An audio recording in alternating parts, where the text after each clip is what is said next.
Ladies and gentlemen, welcome back to What Makes You Tick. And I am super excited to have a guest on my podcast who has done some remarkable work, humanitarian work over the last nearly 2 decades or so, probably longer. It is the CEO and founder of Instant Aid, Jasmin Mouflard Kozowy. And thank you so much for joining me. Great to have you on board. How have you been? I've been good, but Stephen, thank you so much for what you've created with this platform and us being change makers in the world, being able to have a platform to talk about what we're doing is really quite incredible. And it's so nice to have a space where we can talk about the things that we're passionate about and how we can focus on the solutions that are at hand for us. So And thank you. listen, it's my privilege, my honor to have you, right? And I think you're dead right. I think it is all about solutions. I think there's been a lot of conversations and rhetorics of pointing fingers and blame and shaming, whereas now we need to figure out how to find ways to move forward and to help the people who need it most. Um, that does lead me on, I suppose, to what you have created in Instant Aid. Maybe before we get into some of the complete problem-solving elements, you might give people a bit of a background to, I suppose, who you are first and foremost, but then why you decided and how you decided to create Instant Aid, which is a phenomenal foundation. Okay, so you know. What led me to this work is journalism. So I wanted to be the next badass female war correspondent of our time. I was really young at 18, and I was gifted by my then boyfriend a book on Marie Colvin and her journey through conflict zones and being a female war correspondent. And I was incredibly inspired. And I wanted to help forge that way for other women to go into the space. And so I went off and kind of had my marching orders in my head that I was going to become that woman. And so I was very ambitious. And at 22 years old, I got myself to Afghanistan for the first time. I went embedded with the US military on a trip. And then I went back a second time and did a feature-length documentary about the education system in Afghanistan, which we had theatrical release. And I was so inspired by telling other people's stories and not wanting to be a part of the story because I never wanted my voice to carry through any of my work. I wanted whatever I was reporting on that to be the story because that's essentially the essence and that's the beauty of journalism is just being an unbiased bystander watching things unfold and being able to share to the rest of the world of what was happening. But then, the Canadian little girl inside of me that my mom took me to thousands of protests before the age of 18. And there was an activist inside of me, and still resides in me, but she doesn't come out as much. I'm more problematic than that. I wouldn't call myself an activist now, but when I went on my second trip, I witnessed a suicide bombing that killed 6 children. And that forever changed my life and how I perceived the world. And it was almost like, and I tell people this all the time, it was like a veil that was lifted off. Knowing that I wanted to be a female war correspondent, I knew I was going to experience the darkness in the world. And I was prepared for that, but I don't think anything prepares you for fragments of people's bodies and feeling those fragments of bodies and smelling it and being there and being with the families and holding space for people that are mourning a child like that is life changing. And so I changed and I went, I don't think I can tell stories anymore. I think I have to be a part of the impact part. And that's what created or catapulted me over into the humanitarian aid work.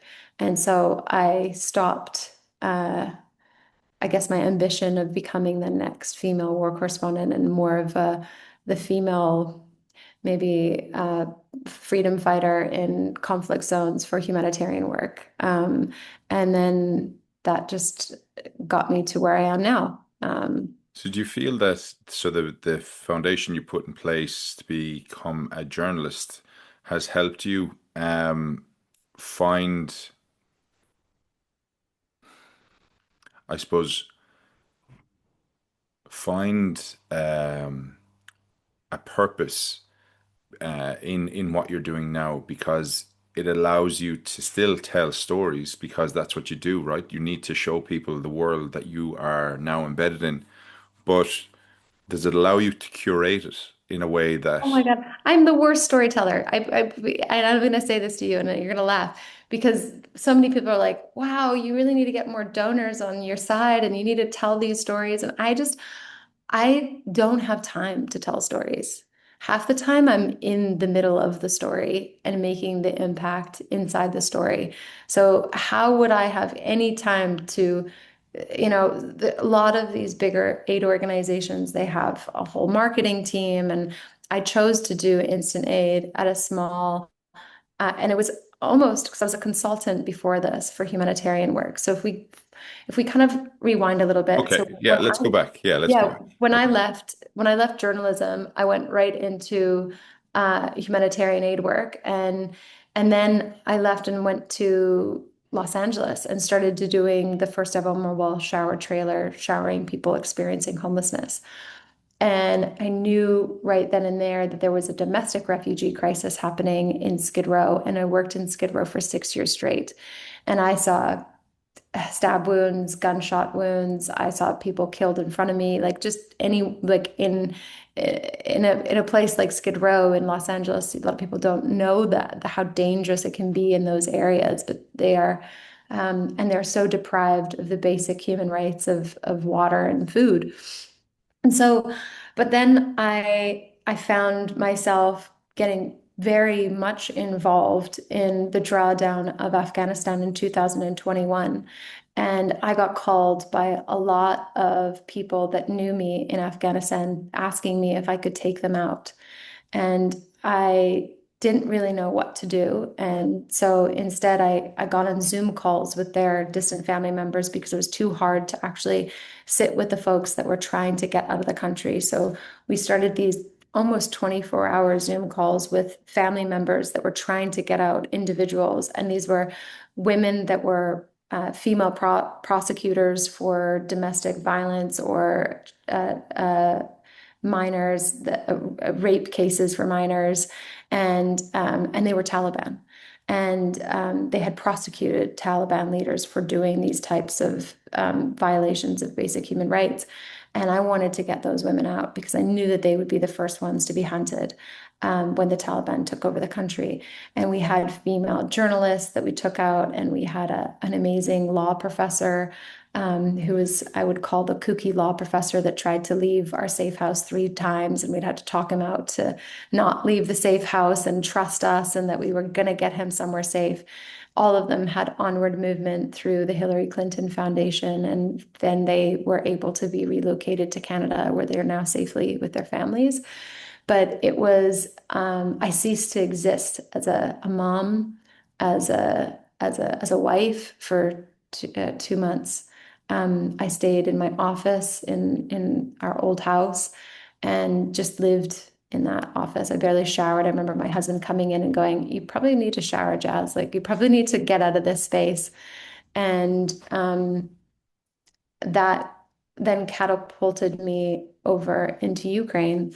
And I got called up when Ukraine was happening. They were like, "Well, could you do what you did in Afghanistan?" Because I started, sorry, maybe I'll rewind a little bit. I started feeding folks that were in hiding in Afghanistan, and we had this code-based model where like F-62 would pick up at an undisclosed area, and we fed thousands and thousands of families in hiding.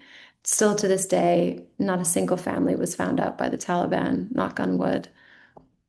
And Wow. I had somewhat of like a Schindler's List. It felt like I worked and still am a part of an amazing coalition called Afghan Evac. So anybody who wants to look at what people are doing, Sean Van Diver is the CEO and founder over there, and I have the utmost respect for him. Just inside that coalition, we were able to get out 150 1,000 people out of the country. Jesus Christ. Um, and we were then later on honored at the White House, which I'll show you guys, but I got a snow globe when I was there. That was my memento. But we were honored for our work in helping and sustaining life that felt like there was no option for them to live anymore because they were high targets.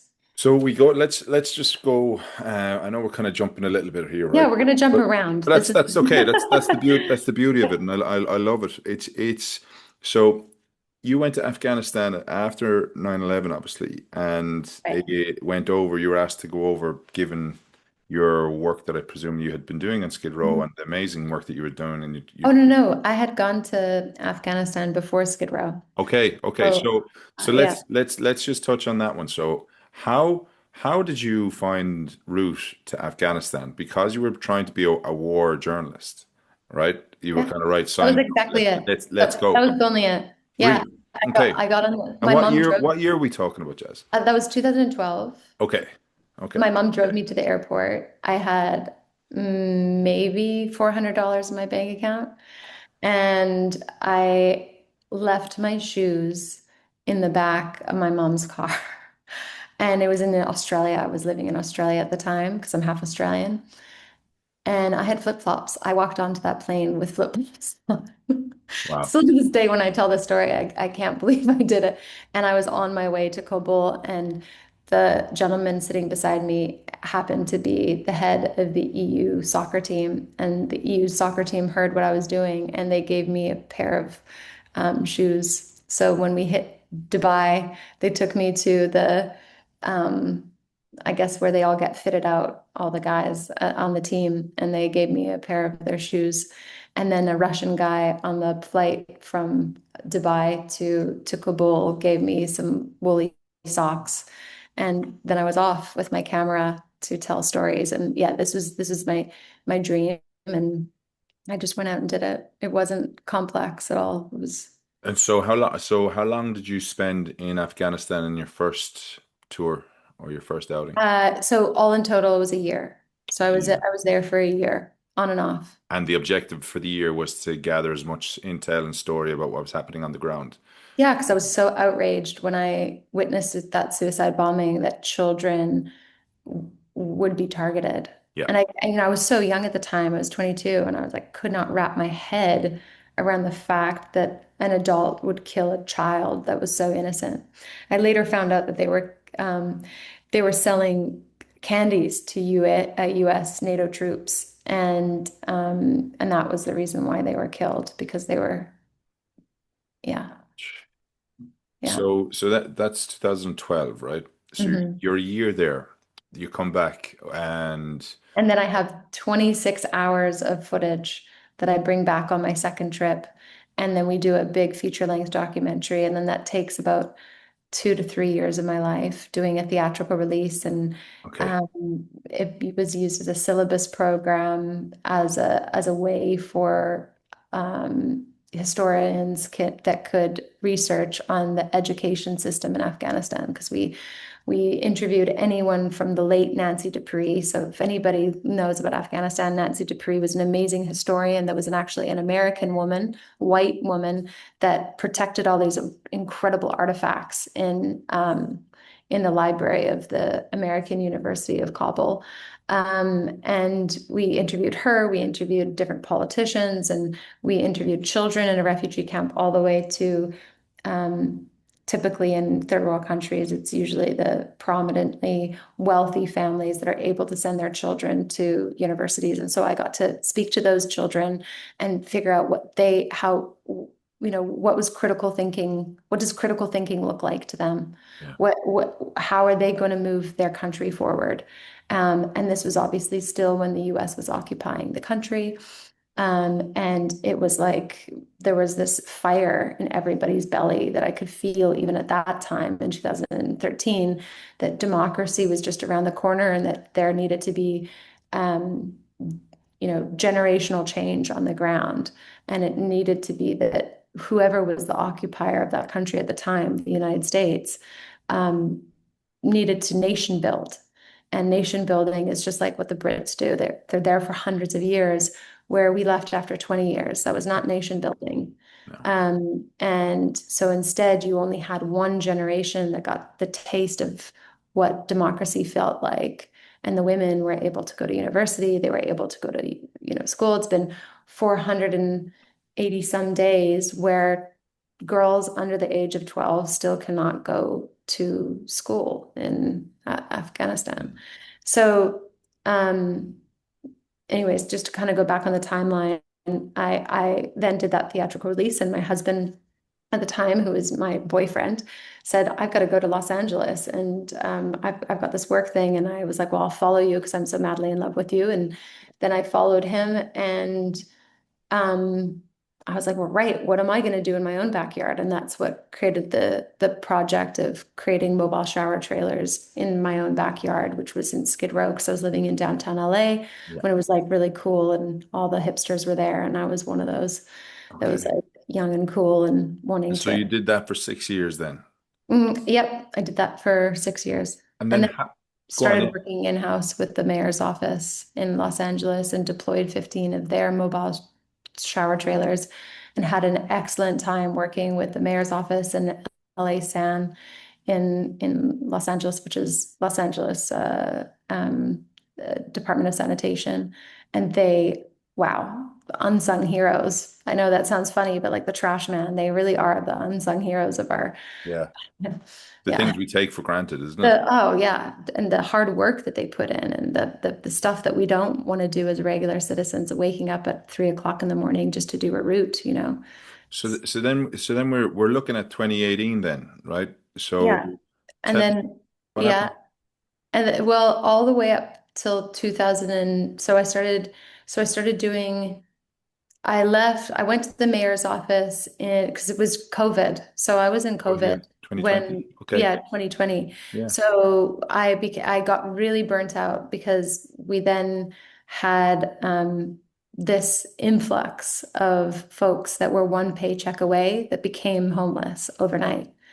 And so normally what would happen is we would shower maybe two or three families a year.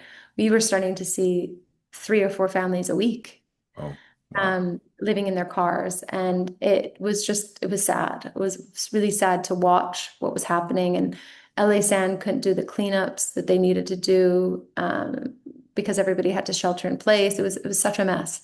And then I left. And then that's when in 2021, the fall of Afghanistan happened. And then that's when I started really doing heavy work. And that was So helping folks. is that when did you find instant aid then? Yes. So Okay. that's when Instant Aid all started. And I knew immediately my time in Afghanistan, there was a lot of street working children, even back in 2013. And I wanted to know, what is going to happen with these street working children when the Taliban come in? I thought, oh, maybe it will double. And now we know that the street working children are imprisoned for their work on the street. So as little as a 5-year-old child can be imprisoned for 90 days without their mom or dad and be put into prison. And that's the reality of street working children in Kabul, Afghanistan today. We have a small little cafe called Salam Cafe, which is not a cafe, but it's Salam is hello, and a way for the children to have a safe place where they can have food, where they can be seen, they can be loved, they can be taken care of by our staff. We have medical professionals and education folks that are able to help accelerate street working children because a lot of them have never been in an educational standpoint. So putting them in their age bracket just doesn't work. So we have this great accelerating program that helps them to just learn the basics of reading and writing and spelling and yeah. And how does that work at the moment in that do they just come to your door or like Sometimes, but we'd be inundated with that because, back when I was there in 2013, 2012, there was 75,000 street working children. Now there's at least 250,000 or more. And so, we don't have a door that can fit 250,000 children. But we do have a program where we end the cycle of poverty. And so what that looks like is a child will come and we'll give mom and dad a little microloan that we know that they'll never be able to pay back, and they start their own small business. And then we then graduate the child out of our program. Wow. And then we bring in a new child. Yeah. Wow. And how long does it take to graduate a child? It could take 3 months, depending, or it could take 6 months. It could take a year. It just really depends on the case, and it depends on the willingness of the parents to really stand up and get to where they need to be so that they can be self-reliant. So on the ground then, how many people have you got working for Instant Aid on the ground? So And what way does it work? we just did an activation with World Central Kitchen for the recent earthquake, Yeah. and we did over 1.5 million meals. So we had a really big team. We had almost like 200 staff, but they only come in on a need basis. So when we're running Salam Cafe throughout the year, we've only got maybe tops 8 staff members. Yeah. But then when we do activations, we scale up and we find the best of the best, and they come and work for us, and they know that we're a great organization to work for. And yeah. And how could people actually find you, like to do that? So is it a case of you find the locals down there, or is it could people internationally come and help as well I and have a support? team. I have an amazing team lead. His name's Sikander, and he's I also have another gentleman who works with WHO and just has a lot of great contacts, and they've been able to put me in front of, let's say, for example, this last earthquake, we needed a kitchen, and they were actually not this was not planned at all, obviously, but Sikander's from Nangarhar, so he knows everybody there. So he was like, "Oh, I know this guy, and I know this guy, and then know this guy," Great. and just yeah. So can you just maybe explain or give me kind of an experience that you've been through or that you that reminds you or that kind of reinforces the great work that you're doing? Because I think what's important here is that we're throwing numbers out at people and we're hearing all these different things, and I don't think people can really relate to certain things without actually hearing about how or who you've helped. And if there's a story that maybe stands out to you, that you can see the impact and obviously you're helping so many people. It's hard to I'm sure remember everybody, but there's always someone who catches a or has a glimmer in their eye that reminds you of and reinforces why you do what you do. Is there anybody from I think there's two. I think it's a two. I'm gonna have a two-folded answer to this question. okay. So I think I get that daily Hmm. from what I do, and I see pictures every day that come into how we're making an impact. And my screensaver right now is of a little girl that just got a meal from us, and is like looks like Christmas just happened. Like every single day, I know it does not go amiss to me what I'm doing and why it's so important for me to keep fighting and keep doing what I'm doing. So now that's what fuels me. But then there's twofold. The the I think the I'm going to try to pick my words right here, but there is a crippling, maybe that's not maybe the right word, but there's cracks in the way that humanitarians do work in conflict and natural disasters. And and my core focus has always been on women and children. And I really do believe that within the first 24 hours of a conflict or a natural disaster happening, children are just not looked after properly because the bigger aid organizations have so much bureaucracy to them that it doesn't allow them to be agile and flexible in getting to where they need to be right away. And so this is kind of like the bone that I have to pick, but it also is the fuel that keeps me going. So I'm going to give you a story. We were in the Paktika area and we identified 200 orphans from the earthquake. And if you're not in this line of work, you don't know that a lot of children, they will stay where the trauma's happened, and they'll stay where something is even familiar, but but horrific. So they'll stay by a dead parent's body and they'll cry and they'll cry and they'll cry so much that they'll dehydrate themselves and they can die from literally dying from tears, or from or even having a heart attack from the heartbreak of it. And so you have to pull those children out of those situations just from a psychological standpoint and pull them out and bring them to a safe place. And so um, we were able to pull out a lot of those children from a lot of those types of situations and take them to a local mosque where the leader of the local mosque was there and allowed them. And my big bossy boots, Jasmin, caught on a phone call with one of the bigger aid organizations, and I went, "Where the fuck are you?" Essentially. And I'm really angry at this time. And I don't usually say those words because I think swearing is the worst thing you can possibly do. And it really shows that you're not educated. But I really was angry and I was like, "Where are you?" And they're like, "We're not there because head office won't give us approval and we won't be there for another 2 weeks." I said, "These kids don't have another 2 weeks. We've got human traffickers that are just swarming us and we know who they are. We have to keep these safe." And so instead, little tiny instant aid had to pinch some pennies together and try to find a 24-hour staff team. And thank God we had Salam Cafe where we could pull our staff from over in Kabul. And we had structure that allowed us to be able to safely take care of those children, because there's a lot of other NGOs that are really well intentioned but don't know how child protection works.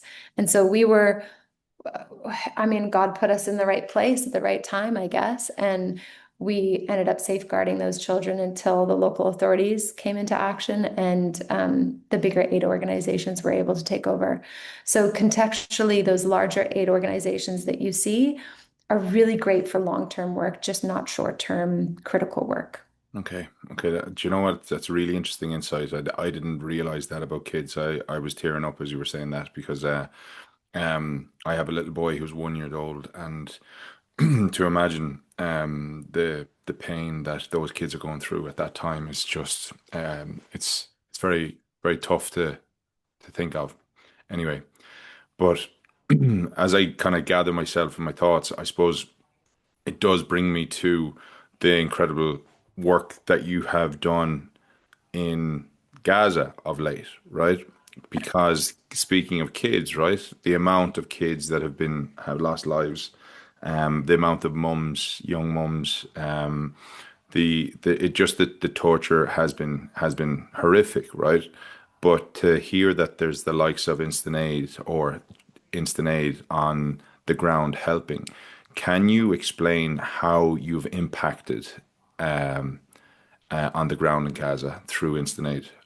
Yeah, so Incident has taken an observer role for the last year and a bit.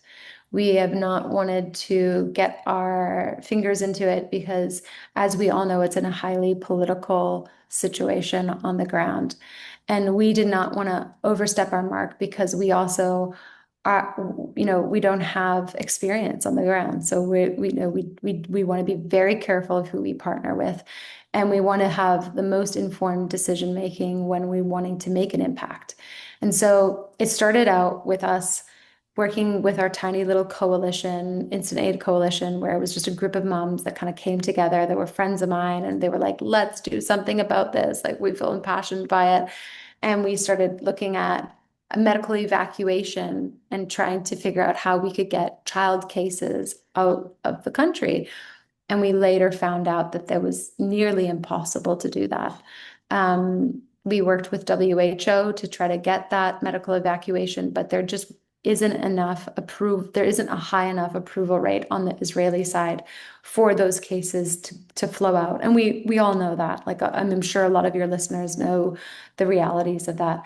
And so, instant aid is based on effective altruism. I have a huge heart, yes, but that's not how I lead my organization. I lead it so that it's effective.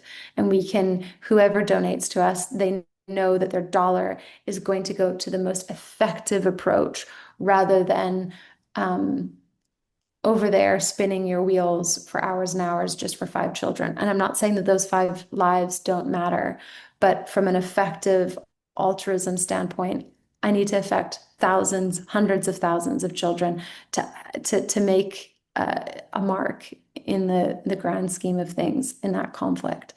And so I, tried to kind of go, okay, let's rewind a little bit and how are we going to, what is this impact going to look like? And because we've done a lot of work with World Central Kitchen and food relief, we started thinking about how can we start feeding the children? And as we all have seen in June, July, and August of this year, we saw the malnutrition rates triple within a few months. And this was a man-made starvation. And so, how do we feed the children of Gaza in country? We can't get them out. So, what are we going to do to solve the problem in on the ground? And that's when I started thinking we need to do a mass feeding program at scale throughout the whole country. And how are we going to do that? And we know that WFP is not doing it. We know that UNRWA is not doing it. And we know that UNICEF is doing a small part, but it's not a mass scale program. And I went and talked to a person on the ground, which I can't tell you their name for security purposes, but he's very well connected and was able to give me a list of 332 schools. And I said, right. So we're going to start working with a buddy of mine who I just started becoming friends with that owns Spark Engagement, sorry, or Engage Spark. And there's this great, incredible platform that's used by the UN in conflict zones where you can mass text message out to folks on the ground. And so we did a mass text message to 232 schools. And I said, I don't know if you're doing like, I'm looking at these bigger UN organizations and I'm like, I know the way you behave in conflict zones because I've worked alongside you. I contextually think you're great for long term, but I doubt that you're actually doing anything at this scale, and I'm going to prove it to you. So I called all those schools, and I was right. None of those schools are being fed on a regular basis. None of those children are getting regular meals. Yeah, so when I first came across you was I watched Dr. Mustafa on Piers Morgan, and he was like, I have a plan. Like his big thing was that he had a plan in terms of bringing in a hospital into Yeah. Gaza that was ready to be connected, and it was going to be a neonatal unit. It was going to have everything and could be done in 7 days. And Mhm. then he pulled out your document and said, I'm working with an Instant Aid who have a proper proposal in place, like a documented step-by-step guide on We have a technical, yeah, what needs to be proposal. done. Yeah. And that for me was like nobody I have never heard you hear about a lot of organizations helping, but you never hear here's the step, here's the proposal, and here's how we're going to do it and give complete clarity. And Um, also, I also like to toot our own horn. We also wrote it i- in the same format as WFP and USAD. So, if they came and saw us and said, well, maybe they're just a young, naive aid yeah, because didn't you organization. use people who Yeah, used to work I there did. to help Yeah. with the consulting of Previous, it? Yeah. yeah, So they knew previous. the lingo and they knew the format and they knew the whole Yeah. gist of what needs to be done. So And so how we do it. Yeah. with that being said, right, we're now after being told there's a ceasefire, right? Even though we're still seeing footage on the ground of there's still things happening on the ground, right, that wouldn't lead to an actual full-on ceasefire, but it's a lot better than what it was a week ago, right? Yeah. Um, Considering you have that story about those kids who have lost everything and the trauma that they have, and I've saw footage of kids literally in shock, just looking and staring at the wall because they because of what they experienced. And you have all these kids that are now in these locations, right? What? you're saying in a couple of weeks that potentially this plan could be in place, Oh, but it's going to happen. It's not just potential. It's happening. It's so just so when. yeah. So what are the steps that need to happen for it to be implemented? Well, we need more funding. So I Okay. have the most unsexiest pitch right now with you, Stephen. It's like we have to pay our frontline staff on the ground. And so I'm going to give you an example. Yeah. We have 20 schools and they're in the south. They're in Con Yunis. Okay. I'm just giving a hypothetical. We have 20 schools. We actually have 184 schools in the south, but let's just say we cluster them to 10 to 20 of those schools. And so we need funding so that we can employ more staff so that they can be the voice and the ears of those schools and that can do the site visits to the schools, that can get an email from the school and say, hey, um, our school is no longer able to keep going because we ran out of funding, or the IDF has taken over the area that we're in. We no longer can be operational. The consistent amount of need for communication is critical to the success of this operation. So again, I have the most unsexiest, request from the donor community. I need to raise funding for frontline staff. And that's it. What do And we need to get? How much do we need to get? Because I know that's inevitable, right? Because you need funding yeah, for as long as the crisis is in play, right? But yeah. to get it started and then to maintain it, like what where We we need like we need $1 million. We okay. need roughly $1 million. It's like if I give you the actual number, it's like 1,250,000, whatever. It's a roughly around $1 million. And we have a detailed budget of how much we need. And we know how much our staff is on a monthly basis and all of that. Yeah. And we have a great partnership on the ground with a team of youth. We want youth to lead this as well, and we want women to lead this. We want our team leads to be women, youth-led, Palestinian, and we want them to be Palestinian. We don't want them to be foreigners. We Mm. want, yeah, And tell me this, so like in this, there's a huge opportunity for the youth to change the narrative on the ground, right? And for women to change the narrative on the ground, even though there's still going to be the overlap of the terror organization Hamas, the IDF in play, the occupation, there's all that stuff, but this is kind of like the start of a fledgling of a change to what you coined earlier, a generational change, right? yes. Um, how how important how important is it to create advocacy globally for this initiative? For because you're one voice, right? So how do you get those who are important, the likes of Dr. Mo, Victoria Rose, the likes of Motaz, all these different people who are influencers, right? How important is it that for them to speak in order for you to get the support that you need to create that change? I mean, it takes a village, right? Like Mm, we need to all work together to focus on the solutions. And so many people are all hot air. They say that they're going to support you. And then, 3 weeks later, I send an email and I go, okay, so like mm. it was great Have call. you had a lot of that, have you? Oh yeah, we've had a lot of that. There's a lot of it. I mean, you even look at the little boy. I forget his handle. He has 1.5 million followers, and he's just been requesting this whole 2 years for his family to get out of Gaza, and he hasn't been able to get out. And 1.5 million followers. There's got to be somebody in there that is has enough sway. I think social media is great and advocacy is great, but the door knocking and personally meeting people that can be emotionally involved with you in the journey is everything. Mm, yeah. Yeah. I think what I have noticed since I've started talking about Palestine and Gaza and the work and what's been going on there, the amount of people from Palestine that have reached out to me Right. has been just and my challenge is that I don't know what's real and what's Yeah. not.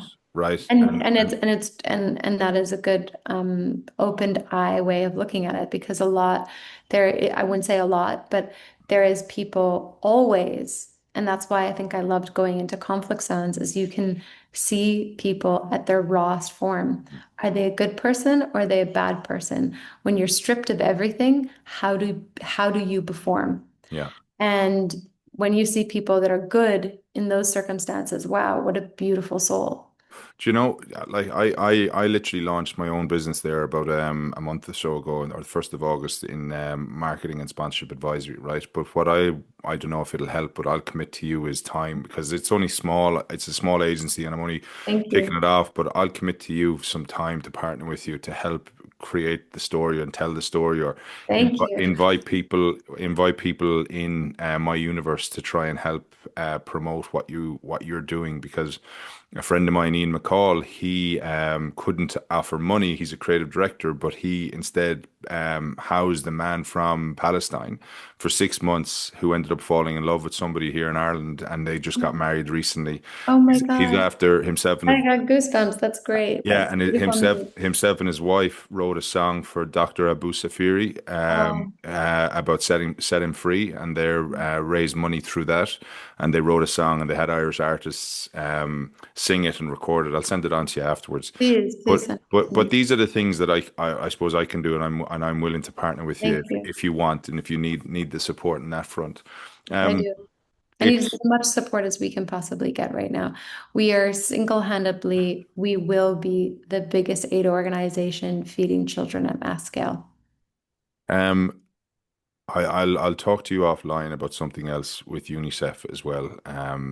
And we might be able to figure something out here from an Irish perspective. Can I just ask, like, my mind is racing. I think the work you're doing is incredible, right? But I know you don't want plaudits or praise. You just want work and effort and solutions to everything. In the next 6 to 12 months, what do you see as the solution and what do you see happening from an instant aid perspective with what's going on? Because Gaza is so important, but Afghanistan is so important. Sudan, there's so many other areas and parts of the world that need the love and care that your foundation is providing. Like what what does it look like in 12 months' time? So what does the world look like in 2012 Well, months? I suppose what does your impact on the world look like within the next 12 months, as in within instant aid? Um, uh, I would say strengthening localization of aid, um, making sure that there is no um, white saviorism in any of it. You What's know, that mean? What- that's white saviorism.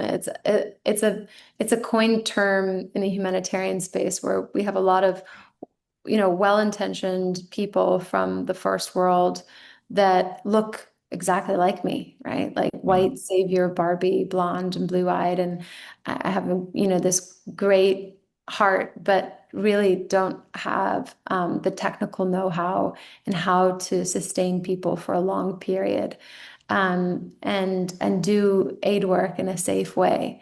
I'm going to give you an example. There was a young girl from Ohio, and there was just a documentary on Netflix that was created about her story, and she was feeding thousands of children in parts of in Africa, and these children, when they're malnutritioned, and you give a big chlorophyll fill into their bodies, they can go into cardiac arrest and they can die. And so that's what happened. 5 children died because she only fed them for 3 days. So, while she was on social media, everybody was clapping and was like, that's so amazing. You did 10,000 meals. That's great. But you have to be in it for the long haul. And I hope with instant aid that what we're doing is effective solution, evidence-based work that stands the time and stabilizes. Maybe that's the word. Stabilization, stabilization, stabilization. And just getting people to a foundation of where children can feel safe in routine, and instant aid creating that routine through a mass feeding program in Gaza or a mass feeding program in Ukraine or in Pakistan or in Afghanistan, anywhere in the world. We want to give children the basic right of food and consistent good food. And it just sounds so simple, but that's just It's that like act you alone. have that blueprint now, right? And that blueprint is ready to be implemented. And I think Yeah. once you do it once, you become the best in class for the rest of the world to say, well, it worked here. Um, it should work elsewhere. I suppose you will need governmental support, right? And you will need all the bureaucratic kind of support to get things through the system, which is where things could be potentially challenged, right? Yeah, I mean, I think it's not even challenged. It's just they've created their own roadblocks, right? Like it's like the UN is so huge. It's $1 billion organization. While it has a lot of merit and should not be dismantled, just like USAID was dismantled, and I do not agree in how that was dismantled.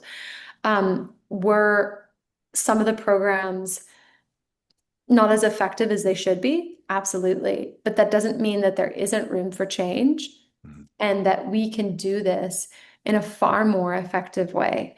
And I'm so excited. And that's why I created Instant Aid, is because we need to focus on children that have been lost in those situations because those bigger aid organizations contextually has a hard time being in a conflict zone or in a disaster zone within 24 hours of it happening. Most of the time, when we do a World Central Kitchen activation, we are the only aid organization on the ground. And then there is maybe UNHRC, and then World Food Program, and then the other ones come and follow.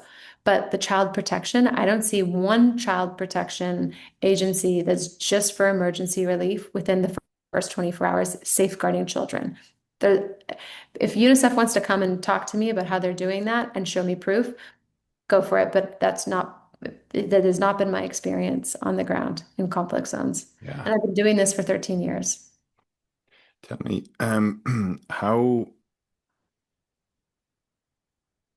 how are the kids? Have you, I suppose that's the question, because the child protection, right? My fear you mentioned about human traffickers kind of luring around. That's how they get. Um, and Like, look at Ukraine. There was buses and buses of children that went over the Russian border, and we watched it in real time. I watched buses go in real time. It was sickening, and we knew it. We and these knew what was kids are just happening. grabbed and thrown into the back of a bus. They were marched into those buses, yeah. Oh my God. And they thought that they were on rescue missions.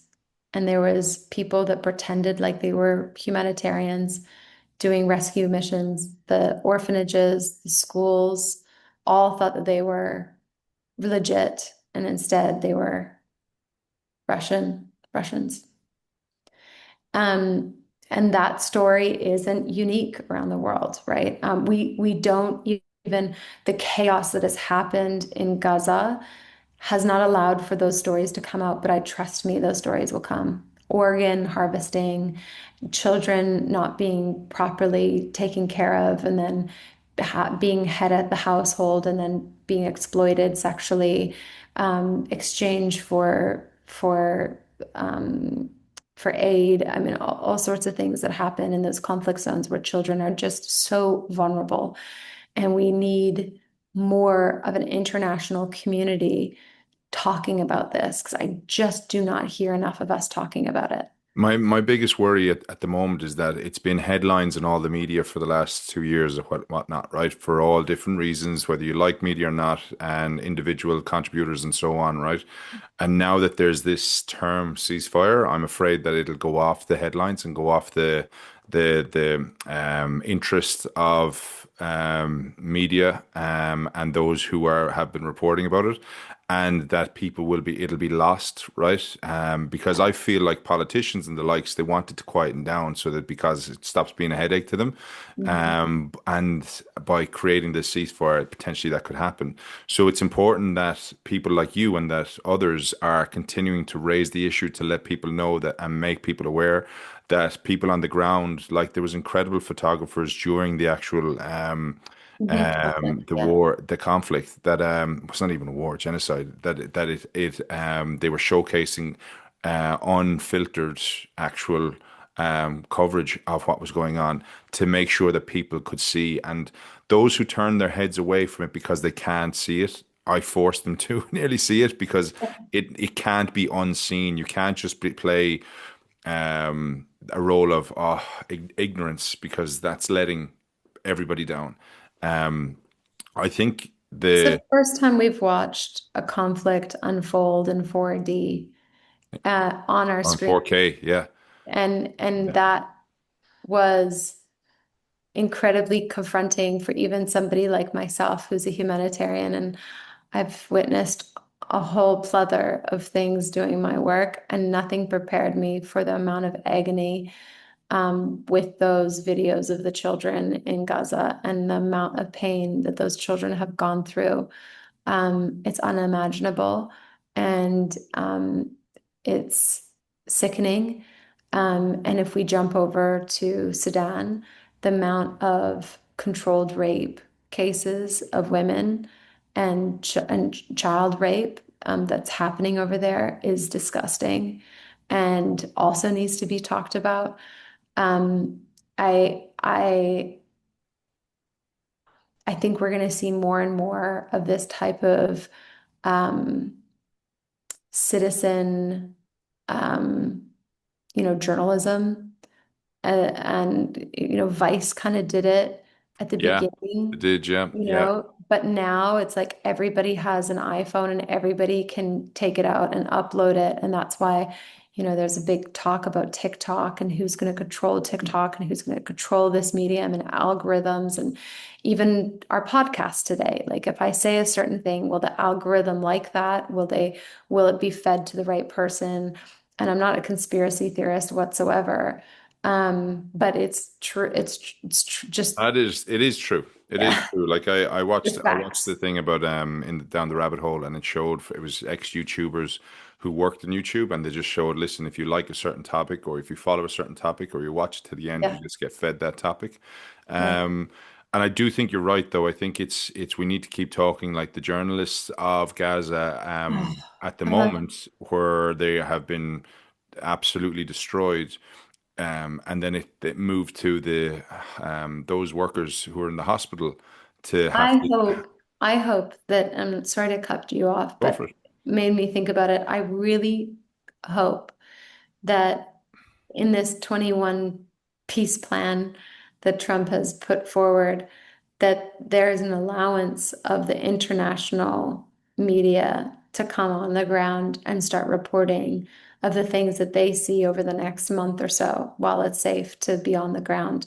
And if they're not going to be bombing because all the hostages are being released as of today, then we need to shift our focus on the stories that happened that were not able to be told on an international level and are now having that chance because Israel can't deem it as an unsafe space for journalists. Mm, This is the time for journalism to lend a voice to the voiceless in Gaza and yeah, in Palestine.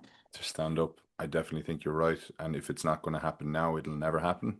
And we'll be requiring people on the ground like doctors and nurses and so on and teachers Right. to share the stories and use their and put themselves in harm's way, you know? Your podcast, for Yeah. example, But like because it's funny, like the podcast is like it's a vehicle for people like you. I learn so much from conversations, right? But it's a vehicle for me to have people like you to share the story because it's you're doing an unbelievable job, and it's all on the premise of learning, right? I don't understand. I didn't understand the intricacies of aid, the effects of the kids, knowing that it would be terrible, but didn't realize the realism that you were sharing and the importance it is to help on a nutritional scale. Like there's so much I'm learning, and I hope people who are listening are learning this as well, so that they can do what they need to do to help, whether it is donate, and I'll put all the links in the show notes, or to reach out, or it's to create a conversation and say, hey, listen to this because you'll learn tons because Jasmine's phenomenal. Yeah, I just it's only one small little This cog in is the where the wheel. little girl activist comes out in me, right? So I get like really excited about being like, no, we are a people and a we are an army of humanitarians, whether you call yourself a humanitarian or not. We are all a part of humanity, and everybody's a humanitarian at the end of the day. Everybody wants to look after their neighbor. Is just how we've become this otherness, like that this person is over there and I'm over here. And I actively, in my own life, try to step out of my comfort zone from my phone that I'm scrolling through like everybody else. That disconnects me from maybe my neighbor falling down the stairs and needing to go and get her soup or something. Like that's a weird example, but like I, if you want to start becoming your own humanitarian, it's about just doing your own work in your own backyard. And if you want to support me at an international level, then amazing. I'm here for it, and I'm always an open book. And I just want to save as many children as I possibly can, and share that one person can change the world. Before you go, one or two more things, right? You're a mum, Hmm. right? How old are your is your kid? My little son is 7. 7 years old, right? Mhm. What do you teach him? What's the biggest lesson that you're teaching him at the moment? Oh, when I think about my son, I always get teary. He's so he's already a fighter for human rights in his own schoolyard. He's always like just the other week he was upset at another kid, and because the other kid was hitting another kid, and so we call him the little police officer. So he's a little police officer that gets himself into situations that he shouldn't be getting himself into because he's trying to protect other people. But he gets involved and he shouldn't be getting involved. But God, does he have a role model that just like I get Yeah, where involved? does he get that from? Yeah, I wonder where he gets that from. Um, and I get emotional when I talk about my son because he's so innocent and he's just like every child I help. Every child I help is like my child. And that is a weird thing to say because they are not. And there is no paternal thing connection there, but it is, I just want children that feel like they're not loved to feel loved. I just want children to feel seen where they don't feel seen. I want a place where children can just be children and play and be silly and goofy and reconnect with their innocence. Um, that is incredibly important to me, and really is the backbone of, or the guiding principles of instant aid, is that children deserve to be protected at all costs because they are so incredibly brilliant and wonderful and innocent. Yeah, I feel that myself with my own little man. He's he's only one or he's 13 months at the moment, right? And it's so new to us, and it's so Walking. he's Yeah. not just about he's so Yeah. close, right? Yeah. But like when he sees or anything that he's uncertain of, he comes scurrying over to us for Yeah. protection, right? Yeah. And I think that's what we as adults and as other humans should be doing for kids, is to protect them because they need it, right? And it doesn't matter how mature they seem or how Yeah. grown up they may come No, no, no, across or try no. to be. They're still just kids, right? Yeah. If you if you had a billboard, right? And you know the way you drive past a billboard and you catch a message and you literally it's like 3 seconds is what you need, right, to get that message. Imagine that your message to the world is on that billboard. What would it say? You have the power to make impact. You have the power. I was sitting with a girl, with an old friend of mine and a new girlfriend in his life. And I'm sitting on the couch with her this weekend as they were visiting us for the weekend. And she said, I don't know how you've done all of this. And she's in tears. And she's like, how did you do this? You're so inspiring and you're so amazing. And I just looked at her and I said, everybody has this in them. Mm. Everybody has this power. It's just tapping into it, doubling down, and being unforgiving in how you give love to the world and just go at it fiercely and stay connected to your humanity, stay connected to this heart place because it leads you to some really beautiful places and it will help thousands of people potentially or hundreds of people. I don't know, it just depends. And but I think my slogan would be like you have the power to make impact and I'm not unique. Listen, I think what you're doing is incredible. And I know you're not looking for plaudits or anything, but I think you should definitely. I'm sure when you turn off the laptop and you take a breath, you kind of know that you're doing something remarkable.